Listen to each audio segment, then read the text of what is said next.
En Medical Expo, la Feria Nacional de Dispositivos Médicos, queremos hacerte parte de nuestra comunidad de webinarios. Capacítate con nosotros a través del selecto programa que cada viernes traemos para ti. Estamos comprometidos con la industria de la salud. Queremos impulsar tu desarrollo profesional con los temas más relevantes y con la participación de los mejores especialistas en las diferentes áreas del sector, que nos comparten su conocimiento. Trabajamos día a día para brindarte un desarrollo constante. Síguenos y forma parte de nuestra gran comunidad.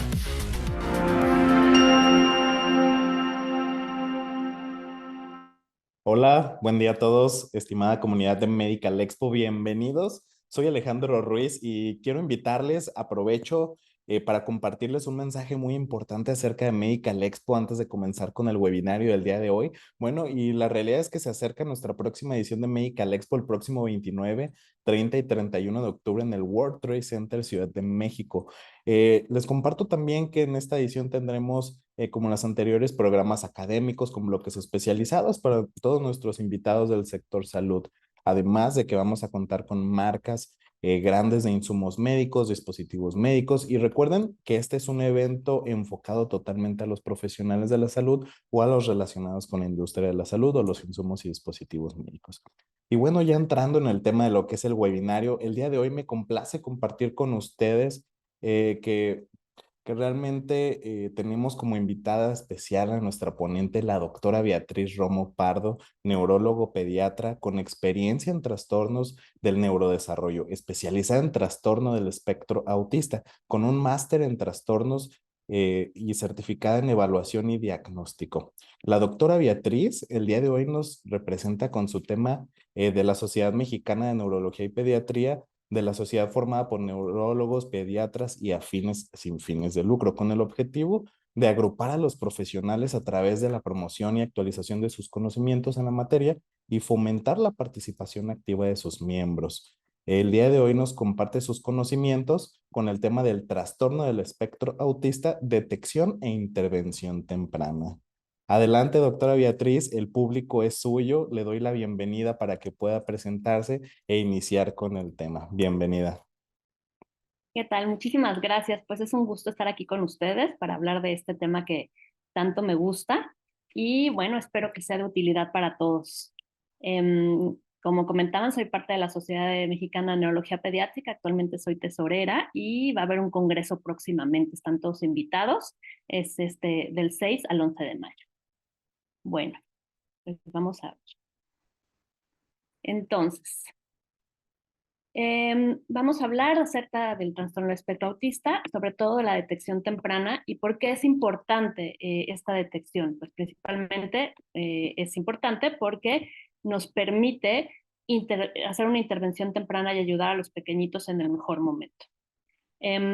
Bueno, ¿qué es lo que me gusta empezar con esta frase siempre? Porque sabemos todos que es muy importante que nosotros contáramos con todos los de, pues, el ambiente adecuado, ¿no? Maestros, escuelas y una comunidad preparada para ayudar a los niños con autismo a aprender, que es una de las grandes dificultades que solemos tener cuando tenemos a pacientes dentro del espectro autista, pues existe mucho desconocimiento alrededor y obviamente, pues esto es importante que todos vayamos cada día sabiendo más, aprendiendo más y conociendo la mejor forma de apoyar a estos pequeños para que sean unos adultos felices. ¿De qué vamos a hablar principalmente? Bueno, primero que nada es definir el trastorno del espectro autista, establecer cuándo se debe de diagnosticar, porque a veces aquí hay ciertas dudas y ciertos comentarios al respecto. Hay quien dice que hasta los 3, hasta los 4, hasta los 5, ¿no? Y bueno, vamos a platicar de eso. ¿Cómo podemos nosotros establecer un diagnóstico de manera temprana? Pues principalmente con estas pruebas de tamizaje que usamos como médicos todos siempre para poder hacer los diagnósticos. Y bueno, obviamente tenemos que conocer estas pruebas cuáles son, ¿no? Y por otro lado, el conocer las herramientas ya diagnósticas y las comorbilidades, porque muchas veces puede haber mucha confusión al respecto. En ocasiones, ¿qué es lo que sucede? Que hay quien comenta, ¿no? Que el diagnóstico es con una resonancia o con una prueba genética, o que incluso es con un estudio de imagen, un electroencefalograma, y pues sabemos que no es así, ¿no? Estas son herramientas que nos ayudan, pero en realidad el diagnóstico es totalmente clínico. Y pues sí tenemos algunas herramientas para hacer estas evaluaciones clínicas que vamos a conocer. Por otro lado, también, bueno, hay que determinar cuáles son las intervenciones que pueden llegar a funcionar, ¿no? Cuáles son las de mayor validez y qué podemos hacer al respecto. Muy bien. Primero que nada, como les decía, vamos a ver la definición. Pues el trastorno del espectro autista no es un retraso en el desarrollo como tal, es una expresión atípica del neurodesarrollo. Es decir, no es que no hablen, no es que no hagan algo, sino que lo que hacen en el tema de comunicación no es realmente lo más adecuado para comunicar. No están logrando comunicarse. Pueden saber muchos conceptos, usar muchas palabras, pero esta intención comunicativa no está ahí. Entonces es algo atípico, ¿no? Porque pueden tener todas las palabras que tiene un niño de esa edad y ya estar en el espectro, ¿no? Que es ahí donde a veces puede haber cierta confusión. Y también, por otro lado, pues no todo niño que tiene un retraso en el lenguaje está dentro del espectro. Ahora, ¿esto cómo lo vamos a poder ver? Bueno, pues hay un desarrollo estructural neuroanatómico en el cerebro y esto va a tener ciertos correlatos tanto con la conducta cognitiva y los cambios de esta conducta. El trastorno del espectro autista va a resultar de una interacción tanto en la genética, el cerebro, el ambiente, la cognición y la conducta, ¿no? Todo esto es importante también saberlo. Y obviamente, al hablar de que es un espectro, pues evidentemente es importante que nosotros pues sepamos que esto va a tener una gran variabilidad entre un paciente y otro, ¿no? Lo que siempre se dice es que no hay si tú conoces a un niño o a una persona dentro del espectro, conoces a una persona dentro del espectro, no estás conociendo a todos, no todos son iguales, ¿no? Todos son diferentes. ¿Qué utilizamos para tener como esta definición? Bueno, nuestras dos principales herramientas que bien conocemos son evidentemente el DSM-5, ¿no? Este manual diagnóstico y estadístico de trastornos mentales. Y aquí pues estamos viendo que de lo que se nos está hablando, de lo que se nos está definiendo, es pues el déficit en la comunicación social, ¿no? ¿Qué es esto? Pues esta dificultad, ¿no? Que puede ir desde algo muy leve como no poder eh, tener un contacto visual adecuado o realmente aislarte totalmente para comunicarte, ¿no? Y por otro lado, pues hay ciertos intereses restringidos y comportamientos repetitivos. Pueden tener a lo mejor, pues en el juego, por ejemplo, estar jugando a darle vueltas a las rueditas del coche en lugar de jugar como un coche o quererse aprender todos los animales marítimos, ¿no? Todo este tipo de cosas, ¿no?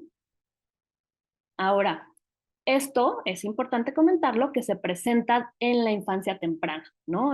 No es algo que de repente yo tengo 10 años y empiezo a estar dentro del espectro autista. Yo lo tengo desde que estoy pequeñito, desde los 2 años de edad, y estoy mostrando datos, o desde el año de edad, estoy mostrando datos desde ese momento, ¿no? Otra cosa importante es que en el DSM-5 ya también se habla de que existen, ya sea hiporrespuesta o hiperrespuesta, a algunos temas sensoriales, que también es parte del diagnóstico que hay que tomar en cuenta.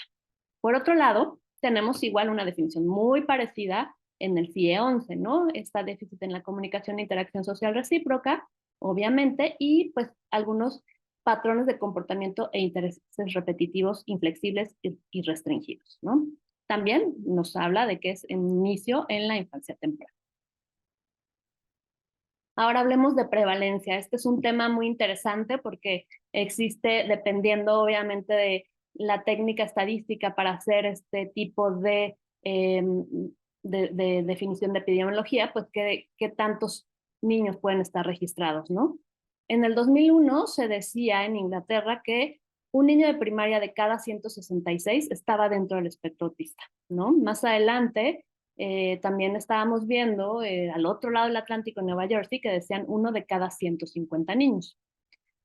También en el 2006, en el Hospital de Londres, se habla que 1% de la población tenía rasgos autistas. Y bueno, ¿qué estamos viendo aquí? Bueno, que la OMS nos dice que uno de cada 160 niños tiene un trastorno de espectro autista y la CDC ha ido haciendo un registro que cada vez ha aumentado la prevalencia de manera importante, ¿no? Actualmente bueno, en el 2020 se decía que 1 en 54 eran los que estaban dentro del espectro autista. ¿Y por qué puede ser esto? Bueno, esta prevalencia incrementada que podemos estar viendo, uno es pues el método estadístico que se está utilizando para registrarlo, otro que cada vez es más flexible la posibilidad de encontrar este diagnóstico del espectro autista con los criterios un poquito más amplios para que nosotros detectemos a más población y de esta manera podamos ayudar más a los pequeños, ¿no?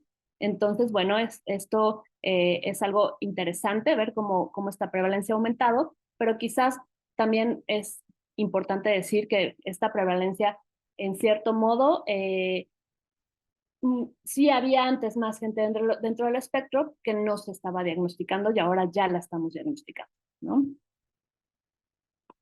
Ahora, cuando hablamos a nivel del género, ¿no? Obviamente sí llama mucho la atención que existe muchísima más prevalencia en el género masculino que en el género femenino, ¿no? Uno de cada cuatro, o sea, más bien los niños 4 veces tienen probabilidades más altas de estar dentro del espectro. Y obviamente, pues una de las cosas que pasa es que también hay cierta explicación, no nada más en el sentido de que existen más niños, sino que también mmm, las niñas a veces no se están diagnosticando de manera oportuna. ¿Por qué? Porque las niñas tienen una presentación un poquito diferente en este sentido. Suelen hacer algo que nosotros llamamos enmascaramiento de los síntomas, ¿no? Las niñas en general van a tener una mayor atención social, mejores habilidades lingüísticas, más motivación para la amistad y pues hay comportamientos, como les digo, de camuflaje, ¿no? Esto hace que pues de pronto una pequeñita se nos salga del diagnóstico y estemos teniendo a pacientes, a veces a mí me llegan de 30 años, 40 años, que están dándose cuenta que toda su vida se habían sentido diferentes porque estaban dentro del espectro y nunca nadie se los había hecho saber.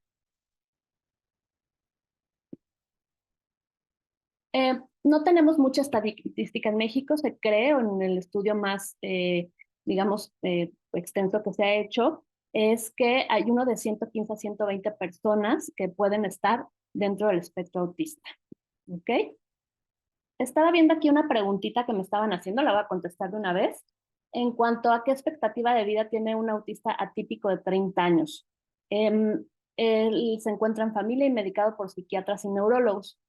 Pues sabemos que existe un poquito más de riesgo, y lo vamos a platicar al rato, de comorbilidades en la gente que está dentro del espectro, tanto de tipo psiquiátrico como de tipo pues, de salud, gastrointestinal, entre otras, ¿no? Entonces depende mucho, evidentemente, este impacto que puede llegar a tener a nivel de salud, las comorbilidades que existan para que disminuya un poco esta expectativa de vida, ¿no? Lo ideal es, pues, yo siempre les digo, llevar un control muy pues cercano de la salud de la gente que está dentro del espectro para que pues obviamente se pueda evitar, ¿no? Que haya un impacto en la vida. También el uso de medicamentos pues puede ocasionar ciertas alteraciones, pero bueno, por otro lado, si el paciente necesita medicamentos y no se los damos y tiene una depresión muy fuerte, pues obviamente también se impacta la vida ahí, ¿no?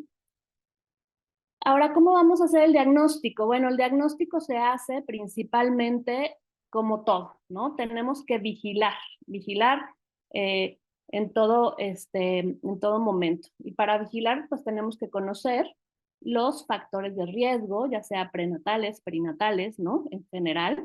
Y obviamente tiene que existir, pues, esta vigilancia en conocer qué preocupaciones tienen los papás, los maestros, y por otro lado, pues tenemos que hacer todos los tamizajes, ¿no? Y saber los datos de alarma, ¿no? Aquí vi otra preguntita que dicen que si es normal que las personas tengan peso de más. Sí existe, digamos que una relación importante entre a lo mejor productos macrosómicos o niños grandotes que pueden estar dentro algún diagnóstico ya genético que tienen mayor peso y talla incluso mayor perímetro cefálico. No es la norma, pero sí hay cierta tendencia en ese sentido. Y por otro lado, pues el hecho de que exista a lo mejor dificultades en la alimentación, que tengan más apetito, que estén medicados con medicamentos como risperidona que aumentan el apetito, pues también incrementa esta posibilidad de que exista un incremento de peso. Bueno, regresando a cómo es que vamos a llegar a un diagnóstico, tenemos que conocer factores de riesgo, ¿no? Para que podamos detectar. Y sabemos que los genéticos son los más importantes. Existe una tasa de concordancia de 50-80% en los gemelos idénticos y en los fraternos 30% e incluso en hermanos 25%. Y la recurrencia va a aumentar más o menos un 50% si hay dos somos hermanos o hay una niña con TEA.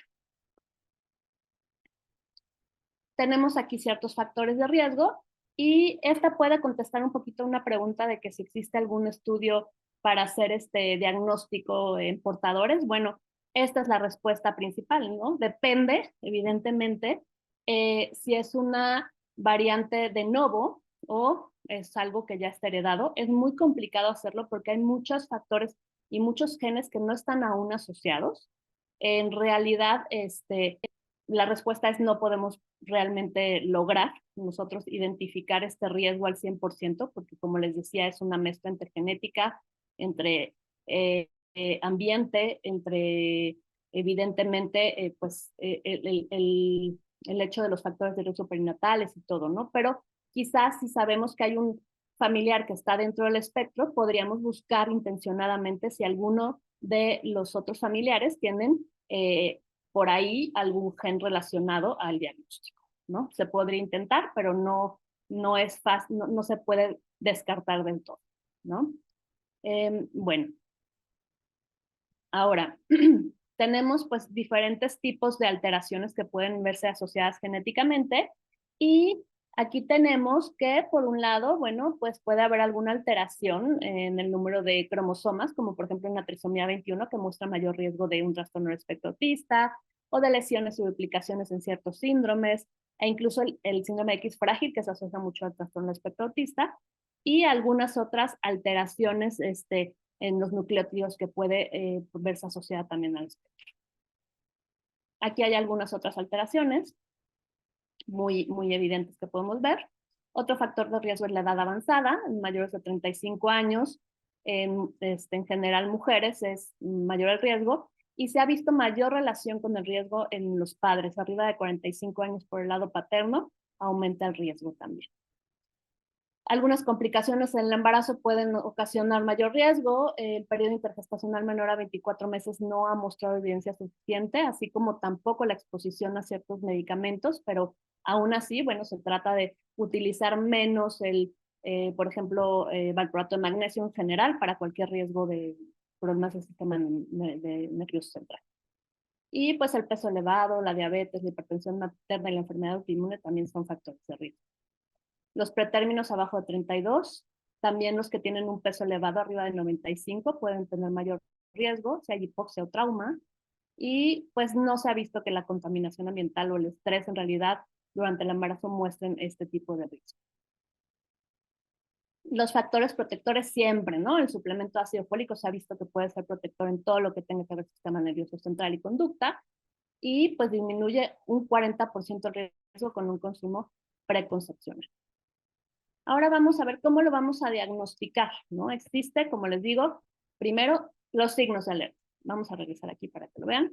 Signos de alerta es el primero, después pruebas de tamizaje para hacer un screening, ya que haces el screening y dices, este niño puede tenerlo, son pruebas de diagnóstico, y obviamente cuando tienes un diagnóstico tienes que buscar las comorbilidades y la etiología. Ahora, los signos de alerta son bien importantes. Más o menos, la gran mayoría de los pacientes, los papás entre 2 y 18 meses dicen, algo no va bien conmigo, ¿no? Algo está pasando y desgraciadamente a veces no se escuchan a sí mismos o los doctores, los pediatras o a quien le externen esta preocupación tampoco ponen mayor atención por no querer preocupar y pues el diagnóstico se llega a hacer a veces hasta los 4 años de edad, ¿no? Perdimos pues prácticamente 3 años de intervención temprana que pudieron haber ayudado a que este niño tuviera un mejor desarrollo, sobre todo en comunicación, porque se ha visto un impacto de esto con las intervenciones. Aquí vamos a ver un dato de alarma, fíjense muy bien, o de alerta. Esta es una prueba de desarrollo.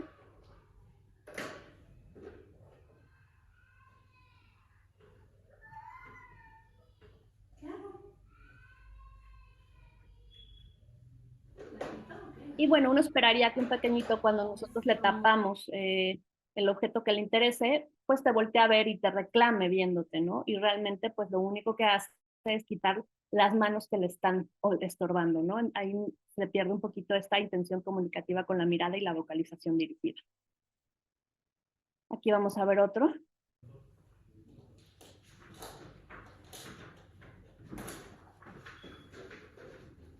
Pues uno esperaría que un pequeño de esta edad empezara a jugar con los cochecitos como cochecitos, se acercara a los juguetes, y si se fijan, pues está ahí aislado, y lo único que está haciendo es manipular los objetos que tiene enfrente, ¿no? Los voltea, los observa, empezó con los cochecitos, luego el plato,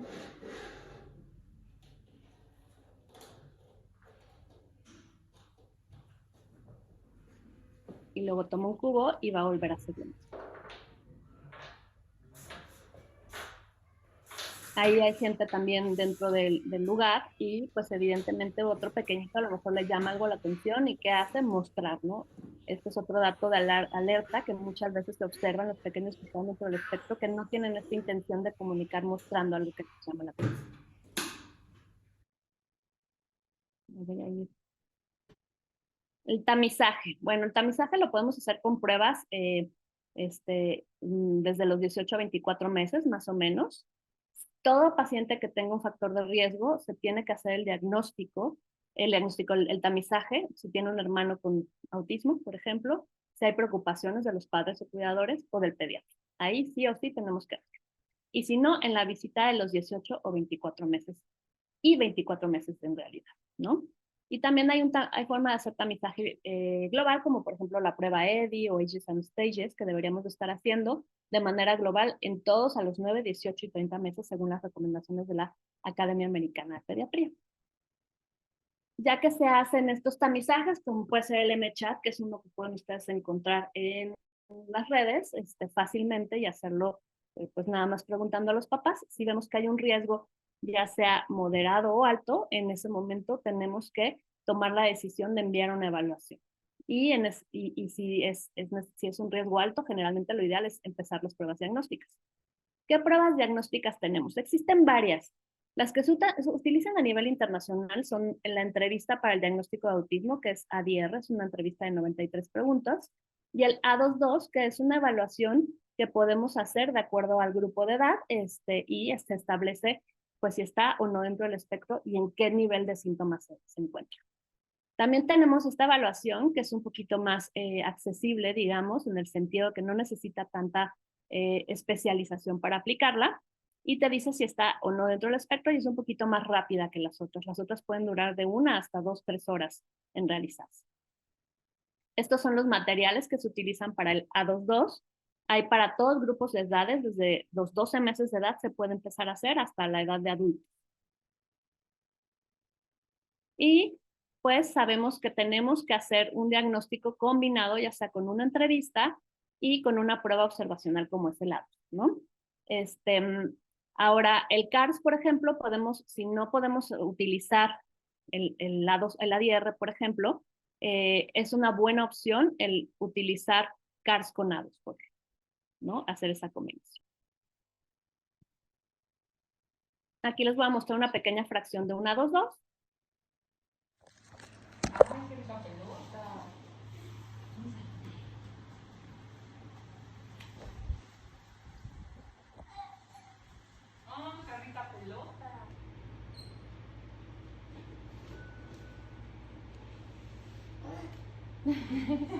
Aquí saben. Y bueno, aquí estamos viendo cómo este pequeño se enfoca más en la exploración sensorial de los juguetes, se los lleva a la boca. La verdad es un niño ya más grande, él debería de estar jugando de manera más funcional y pues tampoco hay mucha intención en comunicar con la persona que está ahí. Oh, ¿viste? De ahí de pronto ve el funcionamiento, pero se vuelve un poquito repetitivo en la forma de jugar.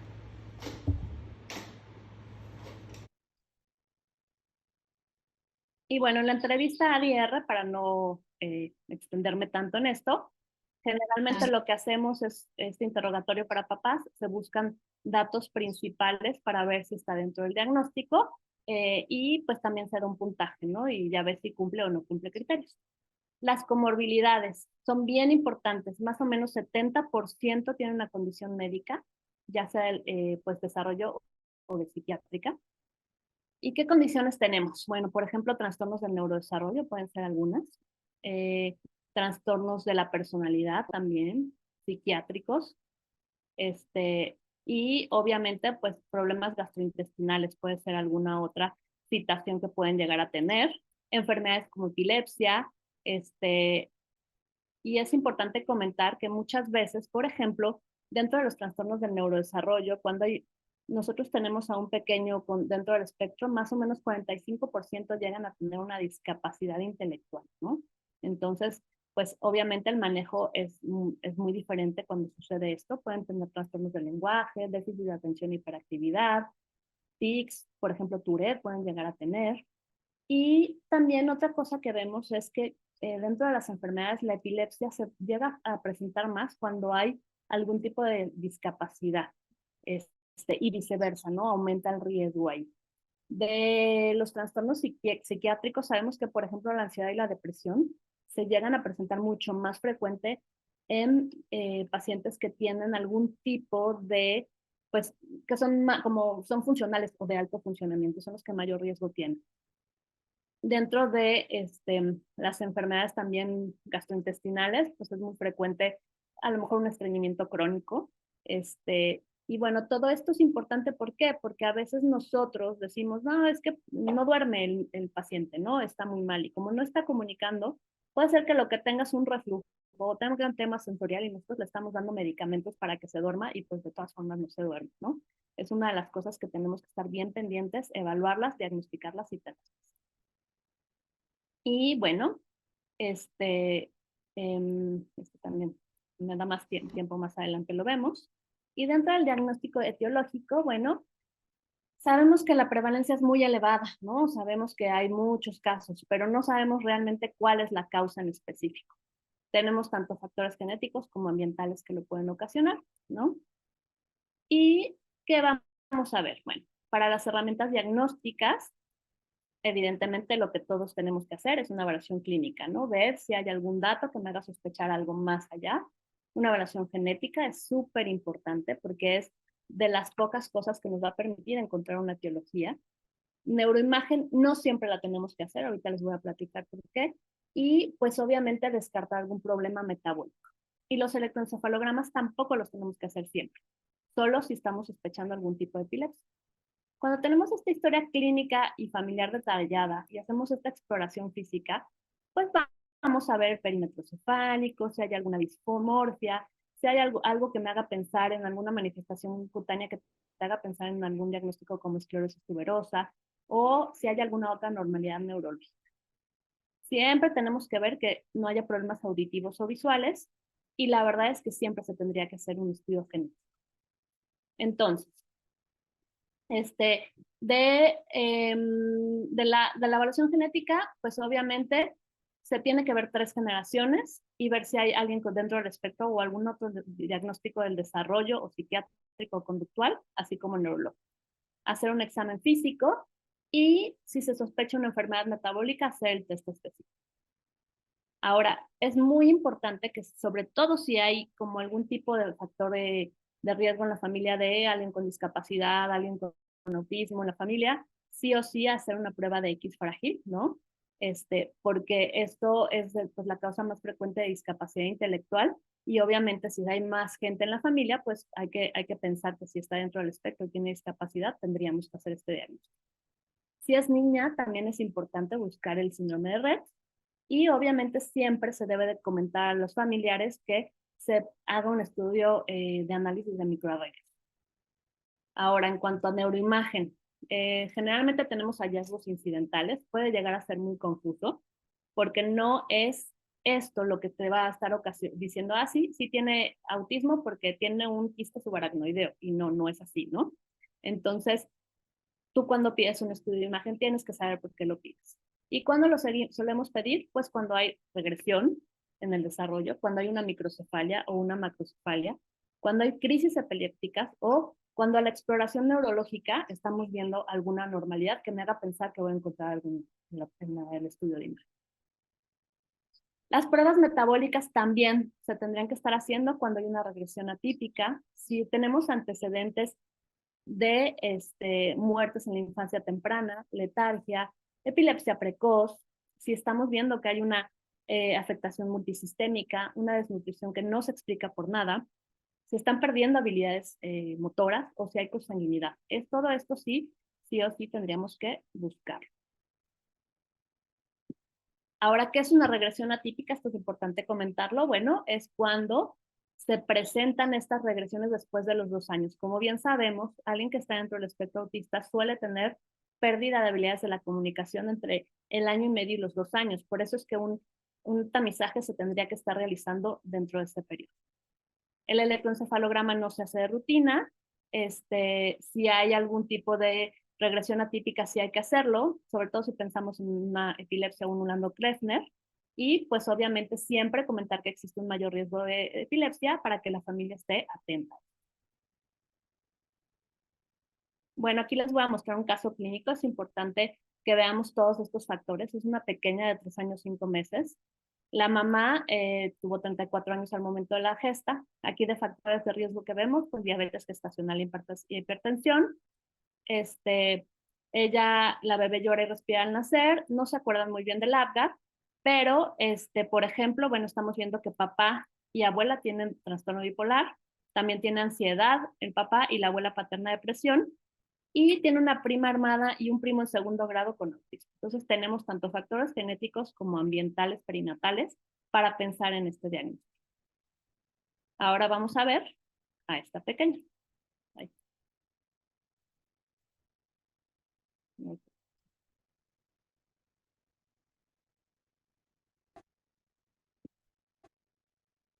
Bueno, no la vamos a ver. Esta pequeñita es una chiquita. Ah, ya estamos viendo.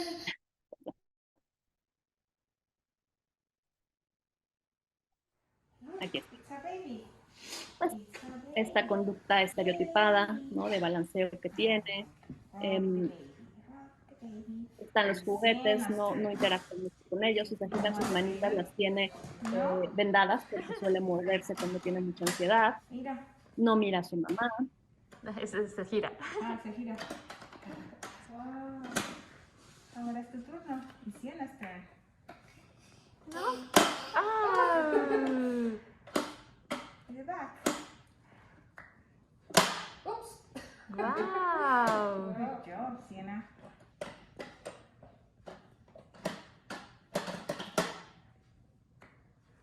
Y tiene esto que llamamos instrumentado. Jala la mano de mamá para que ella haga la acción sin voltearla a ver. ¿Qué pasó? Y no puede comunicar. La mamá ya tiene algún lenguaje porque es la terapia, pero aún así le cuesta mucho trabajo comunicar y pedir, ¿no? Es algo que vamos a ver mucho en pequeñitos que están dentro del espectro. Está como en su zona. Sí. Siena te habla. Siena. Mira, te habla tu tía. Siena, ven. No voltea cuando le hablan a su nombre. Siena. Ahí sí de pronto vio a la mamá, eso es algo bueno. Siena, Siena.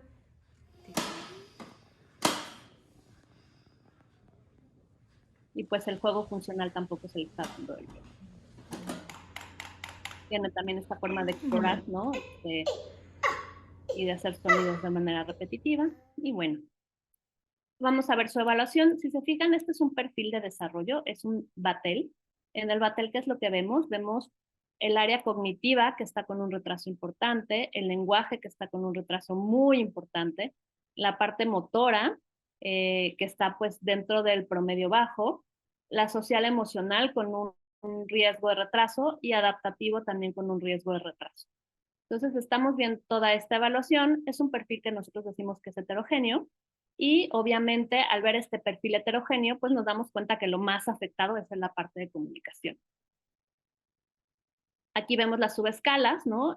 Los puntajes escalares, también pues lenguaje lo más afectado, cognitivo con un puntaje de 2 y obviamente la motricidad fina está en 9, que está muy bien, con un riesgo de retraso motor grueso, social emocional con 5, comunicación con 5 y bueno, así vamos viendo cada uno de los diferentes puntajes que te hacen la parte adaptativa. Y les comentaba que esta prueba no se llama Battelle, se llama Bailey. Y una de las cosas que ve el Bailey es también cómo está el procesamiento sensorial. Ella está en proceso de adquisición de habilidades sensoriales. Y se le hizo un diagnóstico de genética, entonces, ¿qué estamos viendo? Que ella tiene esta alteración en el cromosoma X, que es una variante patogénica, y pues este tipo de alteraciones puede explicar su padecimiento. También tenemos el diagnóstico de las dos pruebas de A2 y ADR, con ambas muestra que tiene síntomas del espectro autista, y esta es la alteración genética que se encontró. ¿Qué es lo que hace este gen? Pues nos ayuda a la formación de dendritas y hace que se medie esta actividad de la interleucina 1 beta. Y cuando está presente este tipo de mutación, ahí puede haber una discapacidad intelectual ligada al X y diferentes grados de autismo, ¿no? Entonces, en mujeres suele ser un poquito más leve esta afección, pueden llegar a tener una evolución cognitiva normal o problemas leves, algo positivo porque esta es niña, y quizás con una buena intervención logremos que ella pueda tener una mejor pues evolución.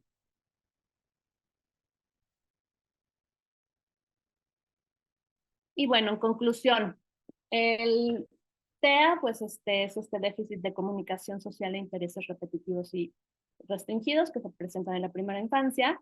La detección temprana es muy importante porque eso permite que haya una intervención temprana y así ayudarlos. Entre más temprano las habilidades de comunicación pueden mejorar mucho.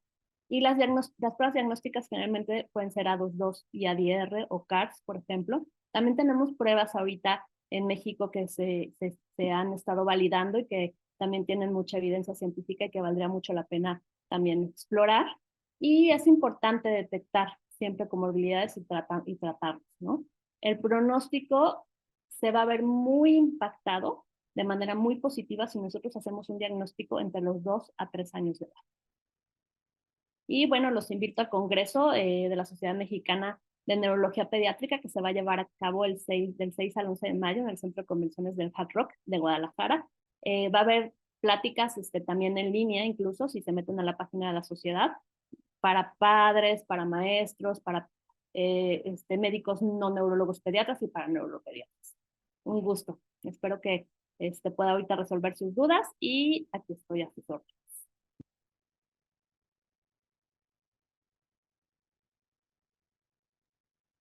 Gracias, doctora.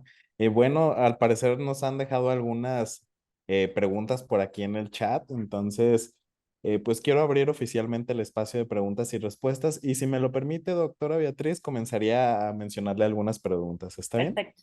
Gracias. Bueno, la primera pregunta es de María del Socorro, nos dice, ¿cómo la familia debe atender a estos niños, en especial los padres?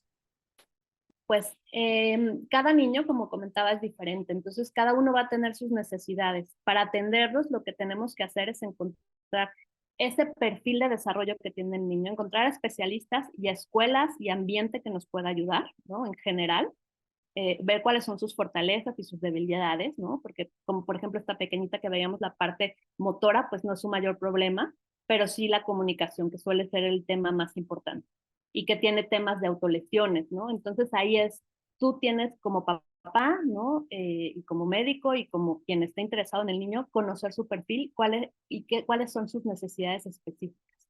Entonces, ya con eso, que es un trabajo en equipo, ¿no? Evidentemente, no es ni que solo los papás, ni que solo la escuela, todos tienen que estar en comunicación para darle la mejor oportunidad.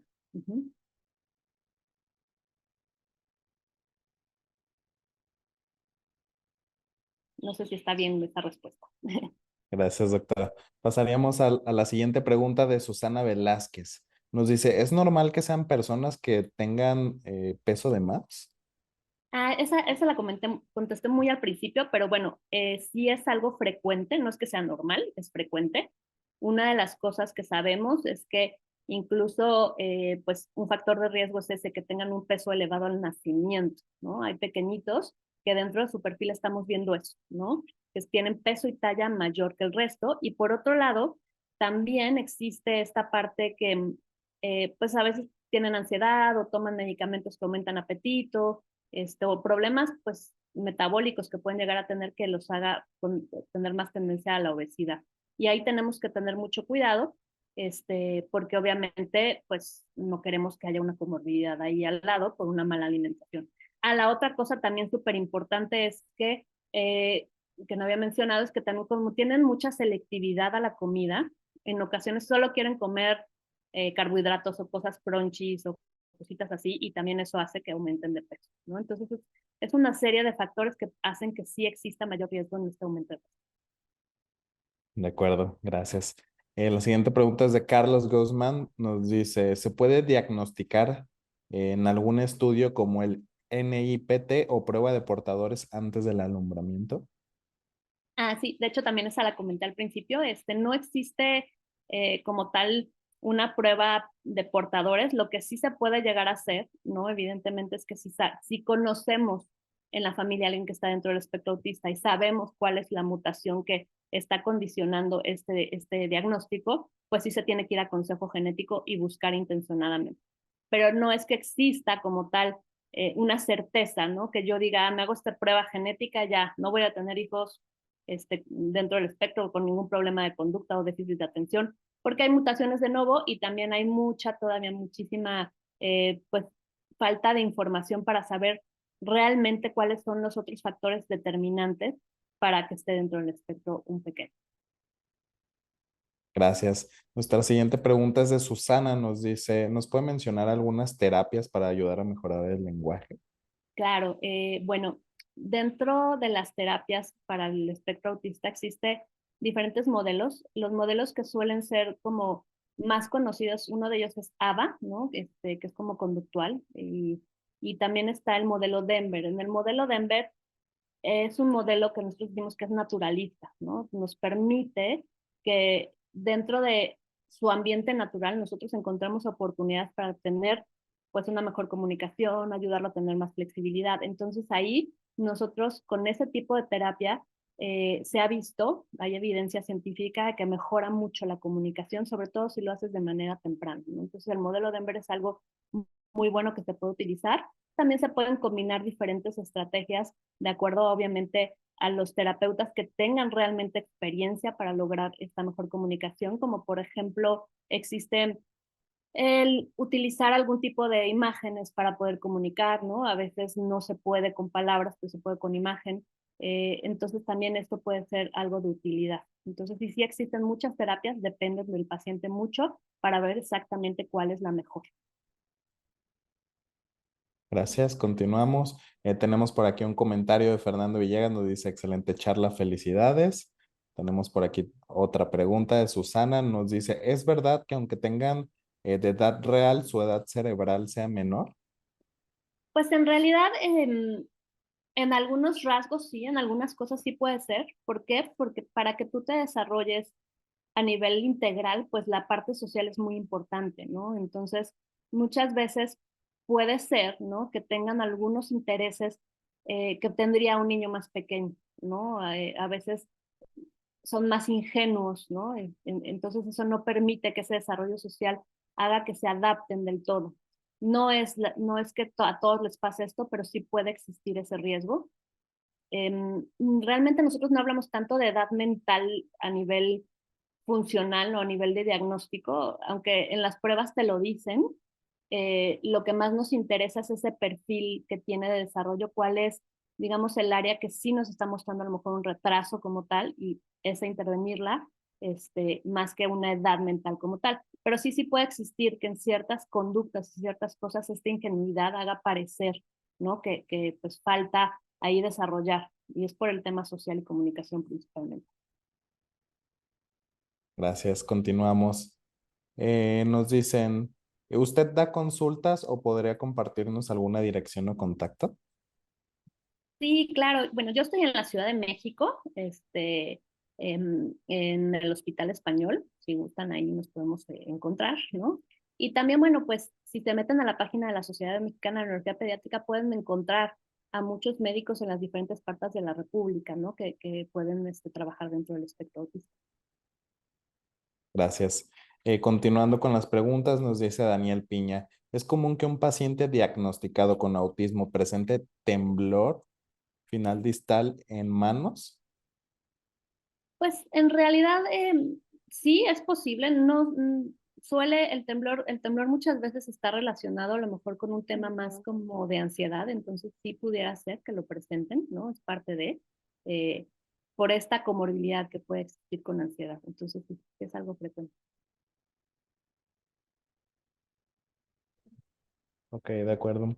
Tenemos un comentario de Rita, nos dice muy buena ponencia, felicidades. Otro de Gracias. Elizabeth nos dice muy interesante, muchas gracias. Excelente, gracias, nos dicen. Y aquí tenemos un comentario de Elena Lujano. Mm, dice que tuvo problemas técnicos, pero que le ha gustado bastante la ponencia. Gracias. Pues tenemos bastantes comentarios, doctora? Por aquí muchos agradecimientos, deseándole pues muchas felicidades, excelente ponencia en general. Por aquí veo otra pregunta. Nos dice Mariola, ¿de qué manera se puede interactuar con los padres cuando no aceptan que su hijo tiene un autismo? Gracias. Sí, es un tema complicado porque la negación es parte del ser humano, ¿no? Es normal que como papá no quieras que tu hijo tenga un problema, ¿no? Y es un mecanismo de defensa totalmente natural. Lo mejor que podemos hacer es darles pruebas, ¿no? O sea, yo muchas veces lo que hago es decirles, mira, o sea, tú viniste conmigo porque tú ves que tu hijo tiene una dificultad y vamos a trabajar esa dificultad, ¿no? Si no quieres una etiqueta no pasa nada, pero esa dificultad para comunicarse, para interactuar, se puede pues ir resolviendo con este tipo de terapia, ¿no? Darles mucha información acerca de qué es el espectro autista y tener paciencia porque pues cada quien tiene su proceso. Mientras logremos el objetivo principal, que es que la familia haga algo por su hijo y empiece una intervención, eso es lo más importante, ¿no? Porque la verdad es lo que uno busca, ¿no? Ya poco a poco irán entendiendo de qué se trata esto, porque a veces escuchar un trastorno espectro autista es el concepto que yo tengo de qué significa eso, ¿no? Y a lo mejor significa el niño que está golpeándose en una esquina y pues obviamente dices, mi hijo no tiene eso, ¿no? Entonces cuando va uno comprendiendo un poco más, informando más y entendiendo qué es el espectro, eso hace que la comunicación mejore, ¿no? Y nosotros como médicos o como interesados en este tema, lo mejor que podemos hacer es este tipo de pláticas donde expliquemos, ¿no? Esta diversidad que existe y que el tema sea pues más comprendido y aceptado a nivel general, ¿no? Que no es un tabú. Muy bien, gracias. Eloisa nos dice, ¿siempre un niño autista tiene que ser medicado? No, de hecho, lo contrario, si podemos evitar medicar siempre es mejor, porque pues no existe un medicamento que cure, ¿no? O que maneje los síntomas cardinales de autismo o las dificultades cardinales, ¿no? Entonces, lo que tenemos que hacer es darle las herramientas y muchas veces esto puede ser un error, ¿no? Que creemos que con la medicina pues lo vamos a controlar o que pues, como somos médicos damos medicina, ¿no? Y la verdad es que no es lo que necesitan todos. A veces sí, si el pequeño se está lastimando o está lastimando a los demás, se está poniendo en riesgo, pues sí tenemos que darle algo para ayudarlo. Si está sufriendo, o sea, la está pasando mal porque no puede estar quieto, también le tenemos que dar algo, pero en general lo ideal, y sobre todo en edades tempranas, es tratar de evitar los medicamentos, este, si no hay síntomas suficientes, ¿no? Entonces, lo mejor es el darles terapia. De acuerdo. Y nos agregan una nueva pregunta en la que nos dicen, ¿es recomendable dar CBD para ellos? También va a depender del caso en particular, ¿no? No, como les decía, no existe un medicamento que diga, este medicamento lo va a hacer sentir perfecto a este pequeño, ¿no? Falta mucha evidencia todavía con CBD, cada día hay más, depende qué es lo que quieras tratar, ¿no? A veces hay pequeños que tienen mucha ansiedad y el CBD puede llegar a funcionar. Hay pequeños que tienen epilepsia refractaria al tratamiento y no está respondiendo a los demás medicamentos y puede funcionar. O cuando hay problemas de sueño y no estás encontrando una respuesta ahí, se puede llegar a intentar. Lo que sí tenemos que tener en cuenta es que al no haber suficiente evidencia, tenemos que tener mucho cuidado en los cerebros en desarrollo, en no dar CBD nada más porque sí, ¿no? Es una herramienta más y hay que elegir el caso de acuerdo al paciente en específico.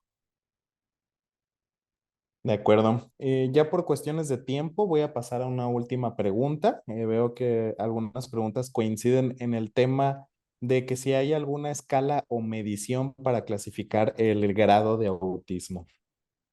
Pues en realidad esto es un trabajo de diferentes escalas, no es que exista una sola, ¿no?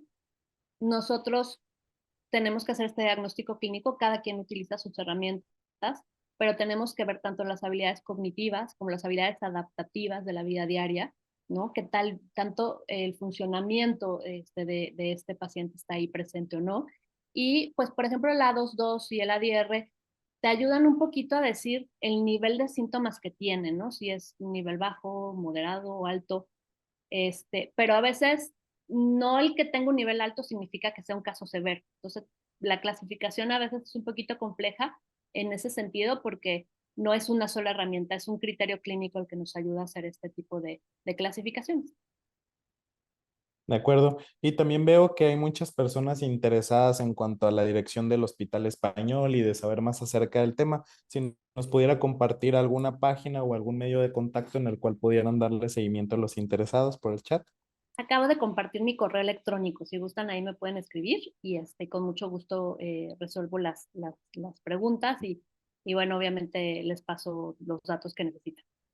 Gracias, Beatriz. Y bueno, el resto veo bastantes comentarios en general respecto a las constancias del webinario de día de hoy. Les comparto que ya les estamos dejando aquí el URL con el cual podrán generar y descargar su constancia de participación del tema del día de hoy. Veo también comentarios de que han tenido problemas para generarlos. Les comparto que es necesario que si no lo genera a la primera, vuelvan a intentar, ya que a veces el sitio se satura porque todos están generando su constancia al mismo tiempo. Y si no, intentar desde otro navegador, ya sea si están utilizando Safari, utilizar Google Chrome. Y si no, otro dispositivo, si están utilizando su dispositivo móvil, tratar desde su computadora personal.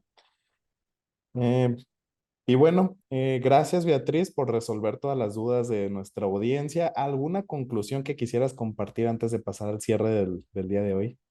Pues siempre hay que mantenernos curiosos de este tema, tratar de actualizarnos y buscar información para ayudar a los pacientes que están dentro del espectro, porque a veces ese es el problema, ¿no? Que no estamos bien informados y sin información no podemos ayudar. Gracias, Beatriz, y gracias también a nuestra audiencia por habernos acompañado el día de hoy. Los esperamos la siguiente semana con más temas relevantes. Agradecemos su asistencia y excelente fin de semana. Hasta la próxima. Hasta luego, gracias. En Medical Expo, la Feria Nacional de Dispositivos Médicos, queremos hacerte parte de nuestra comunidad de webinarios. Capacítate con nosotros a través del selecto programa que cada viernes traemos para ti. Estamos comprometidos con la industria de la salud. Queremos impulsar tu desarrollo profesional con los temas más relevantes y con la participación de los mejores especialistas en las diferentes áreas del sector, que nos comparten su conocimiento. Trabajamos día a día para brindarte un desarrollo constante. Síguenos y forma parte de nuestra gran comunidad.